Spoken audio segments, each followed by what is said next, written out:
And now every eye on the executive floor was on him.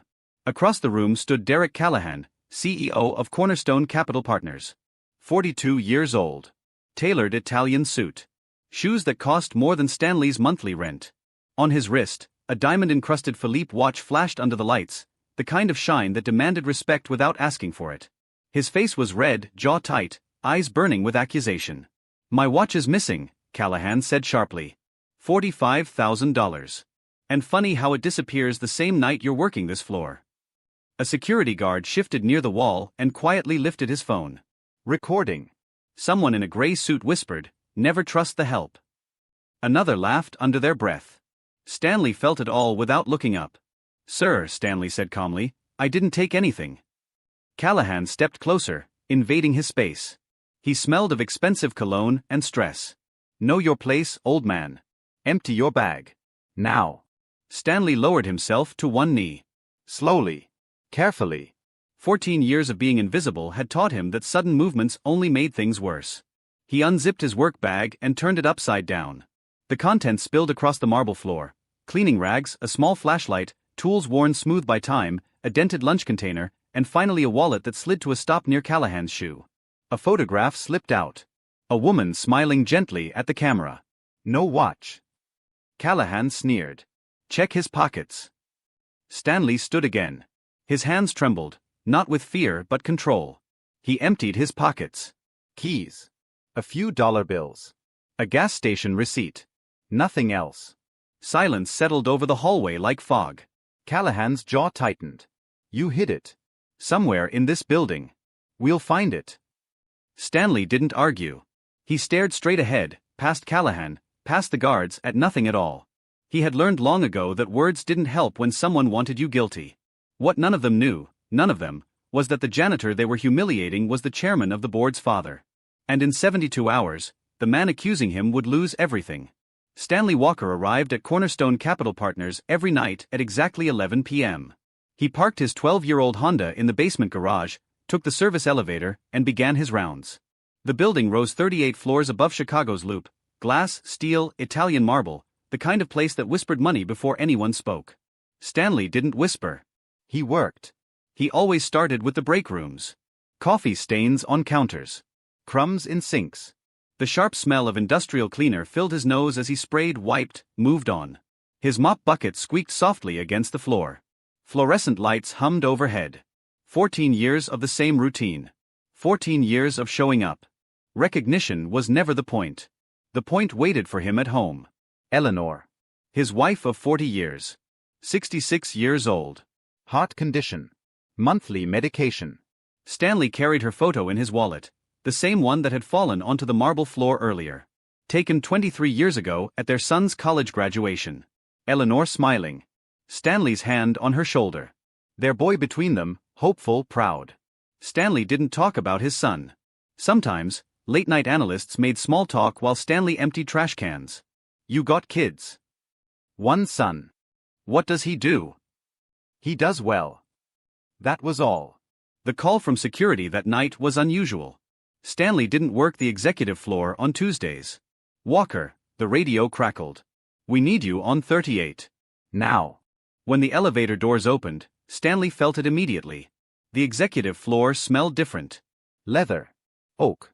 Expensive cologne. The lights were dimmer, designed for ambience instead of work.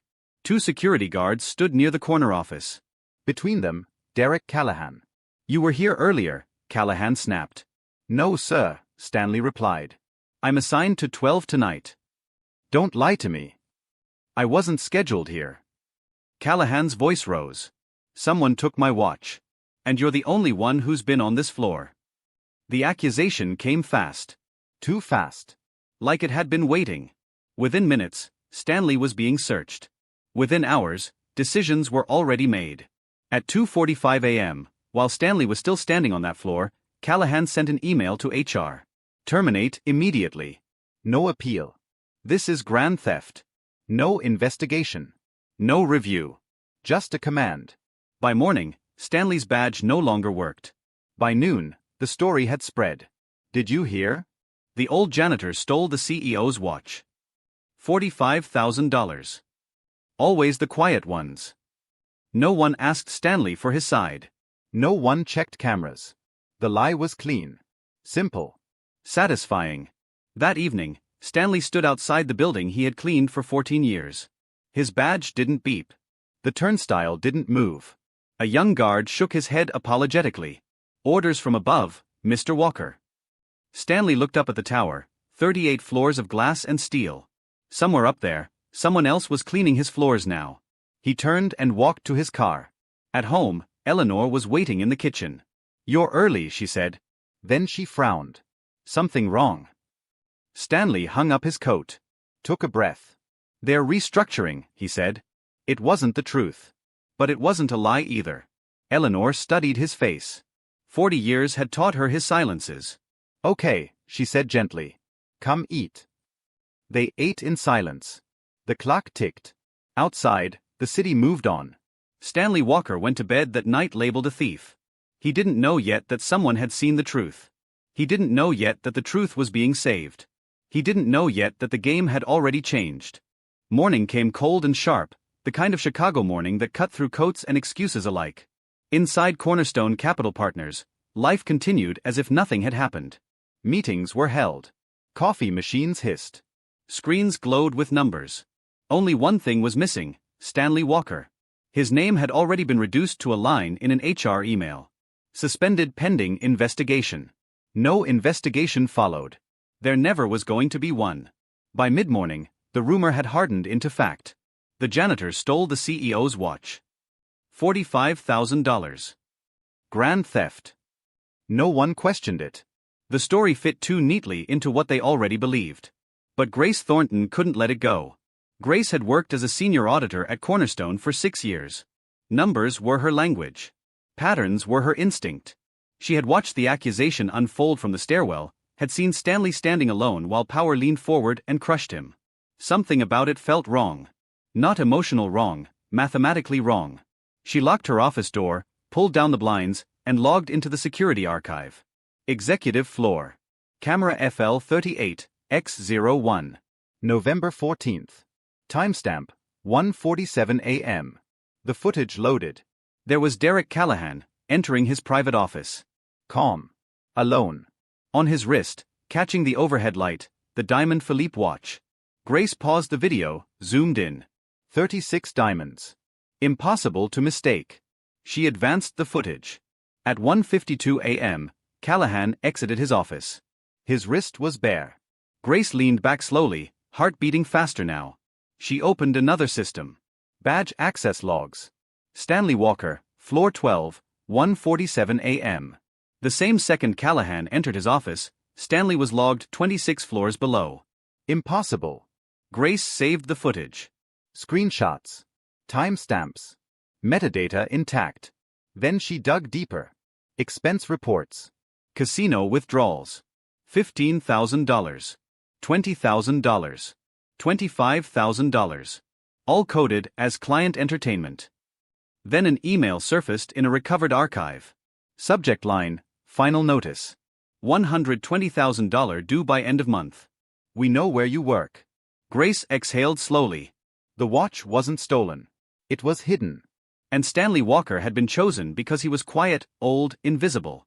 On the third day, Harold Walker received a phone call that made his grip tighten around his coffee cup. "Harold," a board member said carefully, "your CEO accused a janitor named Stanley Walker of theft." Silence. "That's my father," Harold replied. Harold Walker was the chairman of the board. He had approved Derek Callahan's promotion 8 months earlier.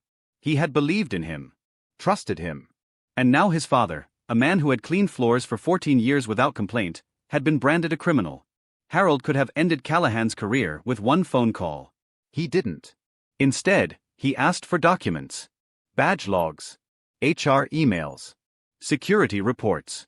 He read everything twice. Then he scheduled a mandatory board meeting. No agenda. No explanation. Just attendance. Stanley Walker spent those days at home, sitting quietly beside Eleanor's hospital bed. The stress had triggered her heart episode. She watched him the way only someone married 40 years could. "They accused you," she said softly. "Yes. And you didn't take anything." "No." She squeezed his hand. "Then this isn't the end." On the fourth morning, Stanley's phone buzzed. "Mr. Walker, this is Grace Thornton. I have evidence proving you didn't steal anything. We need to meet." For the first time since that night, Stanley felt the weight on his chest shift. The boardroom on the 40th floor was filled by 9 a.m. 7 board members.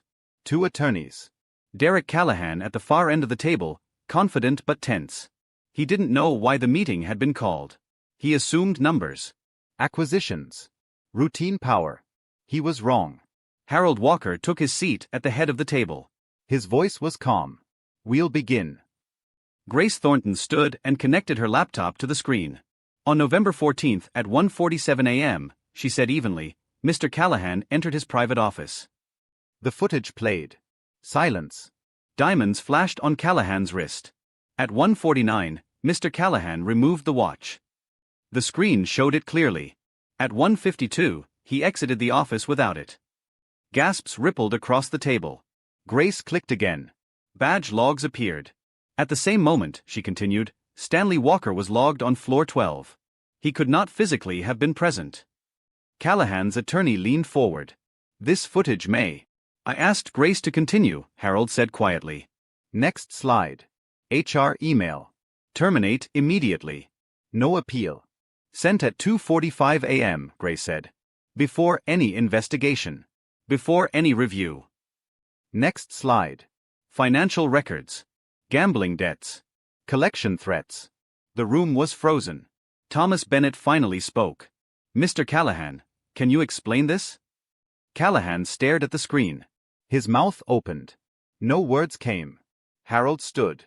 "Before we proceed," he said, "I want to clarify something for the record." He turned slightly. "Stanley Walker, the janitor you accused of stealing a $45,000 watch, is my father." The color drained from Callahan's face. Harold walked to the door and opened it. "Dad, you can come in." Stanley Walker stepped into the boardroom. Clean shirt. Pressed trousers. The same quiet dignity he had carried every night with a mop in his hand. He didn't speak. He didn't need to. The board voted unanimously. Derek Callahan was terminated effective immediately. Evidence forwarded to prosecutors for fraud, defamation, and evidence tampering. The watch was recovered from Callahan's desk drawer. 1 week later, Stanley Walker returned to Cornerstone Capital Partners. His badge beeped. The turnstile clicked open. People stopped. Someone clapped. Then another. Stanley nodded once and kept walking. That night, he cleaned his floor again. Because clean floors don't clean themselves.